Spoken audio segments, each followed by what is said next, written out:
We live in a world of great diversity, spread across many nations.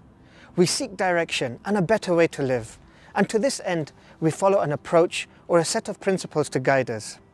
In Islam, God has established 5 principles which define the framework for the Muslim life. These principles are better known as the 5 pillars of Islam. Each pillar upholds a duty which is obligatory upon every able-bodied Muslim.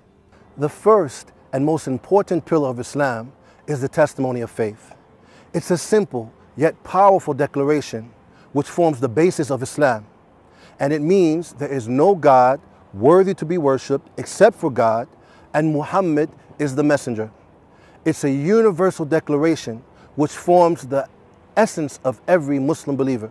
The second pillar in Islam is prayer. God has commanded the Muslims to pray 5 times a day. So 5 times a day, Muslims as worshippers drop whatever they're doing, wherever they are, to perform the prayer. And in fact, the prayer is a direct link with God, the only one worthy of worship. It only takes a few minutes, but through it, a person can attain real happiness and inner peace. That's because in Islam, the prayer nourishes the mind and soul like food and water would nourish the body.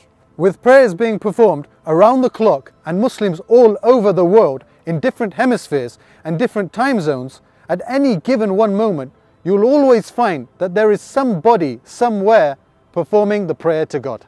The third pillar in Islam is giving the obligatory charity. This pillar deals with our responsibility towards the society that we live in. Each year, every Muslim who possesses wealth above a defined poverty line is required to pay 2.5% of their wealth towards those who are in need or poor. Paying this charity is a way of purifying one's wealth, whilst also supporting those in difficulty. The system of giving this charity is comprehensively described in the Qur'an. Imagine if every person paid 2.5% of their wealth to those who are in need, poverty could easily be eradicated. The fourth pillar in Islam is fasting during the daylight hours of the lunar month of Ramadan. In this very special month, the fasting person, for the sake of God alone, not only abstains from basic comforts of life like food and drink, but also from doing anything that is displeasing to God. That means things like losing your temper with people, or lying, or backbiting, or even taking part in foul talk.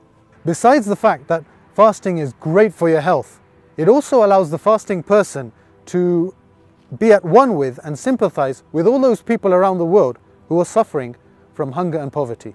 But at the same time, it's a golden opportunity to really strengthen that essential relationship with our Creator. The final pillar of Islam is Hajj, which is the annual pilgrimage to the holy city of Mecca in Saudi Arabia. It's a huge spectacle of millions of Muslims from all over the world gathering together to worship God the Almighty over a 5-day period. All Muslims are required to perform the pilgrimage at least once in their lifetime, as long as they're physically fit and financially able to do so. Male pilgrims only wear 2 simple white cloths around their body, which strip away any distinction of class or culture, as they stand equal before God, to the point that a millionaire could be praying next to a poor man and no one would know the difference. The 5 pillars of Islam uphold what is virtuous to every believer who submits to God's will. Muslims from all over the world are united in trying to fulfill these pillars to the best of their ability so that they may earn God's pleasure and mercy and in the end enter paradise, a life of eternal happiness.